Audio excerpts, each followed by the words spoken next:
Shalom jemaat yang terkasih dimanapun Anda berada saat ini, kami berdoa supaya perlindungan Tuhan ada padamu saat ini. Kali ini Words for Today berjudul Tuhan bekerja dengan caranya. Mari kita membaca firman Tuhan dari Mazmur 127 ayat yang pertama sampai kedua. Jikalau bukan Tuhan yang membangun rumah, sia-sialah usaha orang yang membangunnya. Jikalau bukan Tuhan yang mengawal kota, sia-sialah pengawal berjaga-jaga. Sia-sialah kamu bangun pagi-pagi dan duduk-duduk sampai jauh malam dan makan roti yang diperoleh dengan susah payah, sebab ia memberikannya kepada yang dicintainya pada waktu tidur. Pemazmur mengajarkan kita beberapa kebenaran yang menarik berkaitan dengan cara kerja Tuhan dalam kehidupan manusia. Yang pertama, tanpa keterlibatan Tuhan, upaya kita sia-sia. Di ayat yang pertama dalam pembacaan kita menyebutkan bahwa adalah sia-sia ketika kita mencoba membangun rumah tanpa melibatkan Tuhan. Membangun rumah di sini berarti dua hal, rumah secara fisik dan rumah non-fisik atau keluarga. Pembangunan rumah secara fisik bisa dilakukan bila kita punya keahlian dan dana yang cukup. Namun membangun rumah non-fisik membutuhkan lebih daripada itu, yaitu keterlibatan Tuhan di dalamnya. Mengizinkan Tuhan turut bekerja di dalamnya, mengikuti apa maunya Tuhan, mengikuti apa yang jadi kesukaannya. Di masa-masa seperti ini, saat kita ketika harus mengerjakan segala sesuatu di dalam rumah dan dari rumah, izinkan Tuhan terlibat di dalam aktivitas keseharian kita di dalam rumah. Kelihatannya konyol atau terlalu rohani. Tetapi saya mau sampaikan ini, bahwa jika ini kita lakukan, maka sebenarnya kita sedang membangun rumah kita. Bukan menjadi rumah kita sendiri, tetapi kita sedang bersama-sama dengan Dia membangun rumahnya, rumah Tuhan.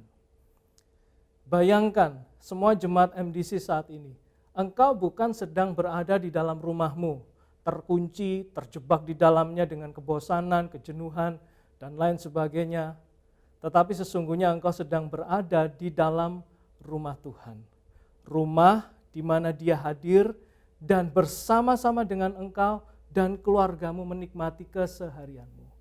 Dan saya percaya hadiratnya akan menjadi hal yang biasa kita alami setiap hari dan menguatkan kita serta memulihkan keadaan kita. Jadikan rumahmu menjadi rumah Tuhan, di mana Dia hadir. Yang kedua, Tuhan bekerja secara rahasia. Di ayat berikutnya menyebutkan bahwa adalah sia-sia bila kita berusaha memenuhi segala keperluan kita, segala kebutuhan kita dengan susah payah, bahkan ada yang sampai antri-antri, bukan?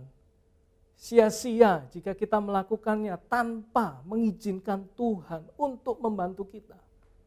Sikap apa yang perlu kita ambil untuk ini?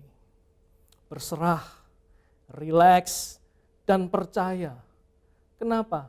Karena cara Tuhan bekerja berbeda dengan cara kita bekerja. Cara kita bekerja dibatasi dengan cara pandang kita yang terbatas di dalam lingkup waktu dan ruang. Tetapi cara Tuhan bekerja akan selalu menjadi kerahasiaan atau misteri bagi manusia. Frasa di ayat tersebut yang mengatakan, sebab ia memberikannya kepada yang dicintainya pada waktu tidur. Sebenarnya ini merujuk kepada pada saat Tuhan menciptakan Hawa. Saat itu Adam tertidur, Tuhan menciptakan yang terbaik dari Adam justru pada saat ia tidur. Saat Adam tidak tahu akan kondisi sekelilingnya, saat Adam sedang beristirahat. Inilah cara Tuhan bekerja. Dia bekerja dalam kerahasiaan. Adam tidak tahu. Manusia tidak tahu cara misterius Tuhan bekerja di balik segala sesuatu. Jika Dia bisa diprediksi cara bekerjanya, maka Dia bukan Tuhan pencipta. Relax, nikmati waktu-waktumu dengan Tuhan, dan percaya Dia belum berhenti bekerja hingga saat ini. Ingat, Tuhan bekerja dengan caranya, bukan dengan cara-cara kita. Saya berdoa Bapak Ibu Saudara, kiranya Roh Kudus terus menguatkan setiap kita hari-hari ini. Dan kiranya Allah sendiri yang akan menginspirasi, menguatkan kita. Dan jangan lupa, jadikan rumah kita menjadi rumah Tuhan, di mana Tuhan hadir. Tuhan yang tidak dibatasi oleh ruang dan waktu. Tuhan Yesus memberkati setiap kita.